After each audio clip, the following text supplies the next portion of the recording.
पहले की बात है। भारत में एक छोटा सा गांव था जहां लोग साधारण जीवन जीते थे। गांव के पास ही एक जंगल था और उस जंगल में एक आश्रम था जहां भगवान बुद्ध अपने शिष्यों के साथ प्रवास करते थे। गांव के लोग बुद्ध की शिक्षाओं को सुनने के लिए नियमित रूप से आते थे, क्योंकि बुद्ध की बातें उनके जीवन को सरल और सुखमय बनाने में मदद करती थीं।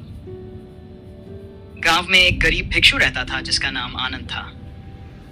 आनंद का जीवन बहुत कठिनाइयों से भरा था।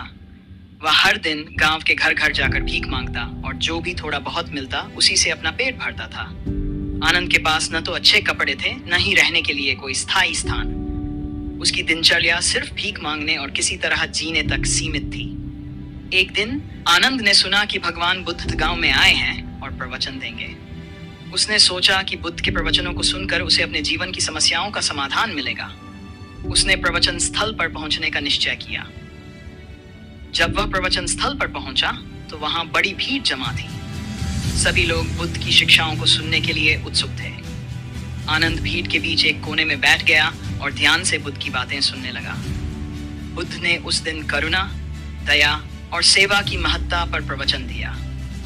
उन्होंने कहा, सच्ची सुख शांति दूसरों की सेवा और सहायता में है। जब हम अपने स्वार्थ से ऊपर उठकर दूसरों के लिए कुछ करते हैं तो वही हमारे जीवन का सबसे बड़ा संतोष होता है। आनंद ने बुद्ध की बातें ध्यान से सुनी और उनके शब्दों ने उसके मन में गहरा प्रभाव डाला। प्रवचन के बाद उसने बुद्ध से मिलने का निश्चय किया। उसने बुद्ध के शिष्यों से निवेदन किया कि वह भगवान बुद्ध से मिलना चाहता है। शिष्यों ने आनंद को बुद्ध के पास ले जाकर उसकी समस्या बताई। बुद्ध ने आनंद को देखकर मुस्कुराया और कहा, आनंद, क्या समस्या है तुम्हारी? क्यों इतने दुखी हो? आनंद ने अपनी पूरी कहानी बुद्ध को सुनाई। उसने कहा, भगवान, मैं बहुत गरीब हूँ। मेरे पास खाने के लिए कुछ नहीं है, पहनने के लिए कपड़े नहीं है और रहने के लिए घर नहीं है। मैं हर दिन भीख मांगकर अपना पेट भरता हूँ। कृपया मुझे बताइए कि मैं इस दुख से कैसे मुक्त हो सकता हूँ। बुद्ध ने ध्यान से आनंद की बात सुनी और फिर बोले, प्रिय आनंद, तुम्हारी समस्या का समाधान बहुत सरल है। हर दिन सुबह जब तुम जागते हो, अपने आसपास के लोगों को खुश करने का प्रयास करो। उनके साथ अच्छा व्यवहार करो, उनकी मदद करो और अपने अंदर की दया और करुणा को बढ़ाओ। आनंद ने बुद्ध की बातें ध्यान से सुनी और उन्हें अपने जीवन में अपनाने का संकल्प किया। अगले दिन से ही उसने अपने व्यवहार में परिवर्तन करना शुरू किया। जब भी वह किसी से मिलता, मुस्कुरा कर मिलता, लोगों की समस्याओं को सुनता और उनकी मदद करने का प्रयास करता। धीरे धीरे लोग भी आनंद की मदद करने लगे। उसकी स्थिति में सुधार आने लगा और लोग उसे सम्मान देने लगे। आनंद ने देखा कि जब वह दूसरों के प्रति दयालु और करुणामयी व्यवहार करता है तो लोग भी उसकी मदद के लिए आगे आते हैं।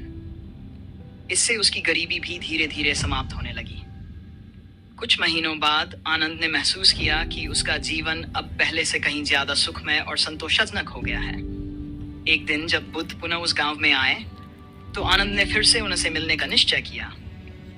उसने बुद्ध को अपनी स्थिति में आए बदलाव के बारे में बताया और कहा, भगवान, आपकी शिक्षाओं ने मेरे जीवन को पूरी तरह से बदल दिया है। अब मैं सुखी और संतुष्ट हूँ। मुझे समझ में आ गया है कि सच्चा सुख दूसरों की मदद करने और उनके साथ अच्छा व्यवहार करने में है। बुद्ध ने आनंद की बात सुनकर मुस्कुराए और कहा, आनंद, तुम्हें सही मार्ग मिल गया है। जीवन का असली सार यही है कि हम दूसरों के लिए कुछ करें और अपने अंदर की दया और करुणा को जगाएं। जब हम ऐसा करते हैं तो हमारा जीवन भी सुखमय हो जाता है और हमें सच्ची संतोष प्राप्त होती है। आनंद ने बुद्ध के चरणों में प्रणाम किया और अपने नए जीवन के लिए उनका धन्यवाद किया।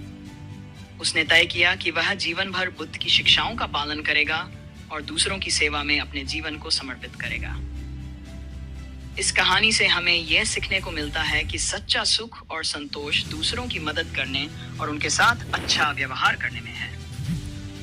जब हम अपने स्वार्थ से ऊपर उठकर दूसरों के लिए कुछ करते हैं तो न केवल हम उनके जीवन को बेहतर बनाते हैं, बल्कि हमारे अपने जीवन में भी सुख, शांति और संतोष आता है।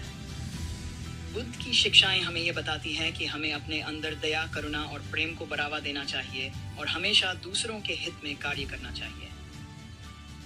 शिक्षा, दया और करुणा। दूसरों के प्रति दयालु और करुणामयी व्यवहार करने से हमें सच्ची संतोष प्राप्त होती है। सेवा, दूसरों की सेवा करना और उनकी मदद करना हमारे जीवन को सुखमय और संतोषजनक बनाता है। 3. स्वार्थ से ऊपर उठना. जब हम अपने स्वार्थ से ऊपर उठकर दूसरों के लिए कुछ करते हैं तो हमारा जीवन भी बेहतर होता है. सी. संतोष. सच्ची संतोष दूसरों की सेवा और सहायता में है. आशा है कि यह कहानी बच्चों को प्रेरित करेगी और उन्हें सिखाएगी कि सच्चा सुख और संतोष दूसरों की मदद करने और उनके साथ अच्छा व्यवहार करने में है.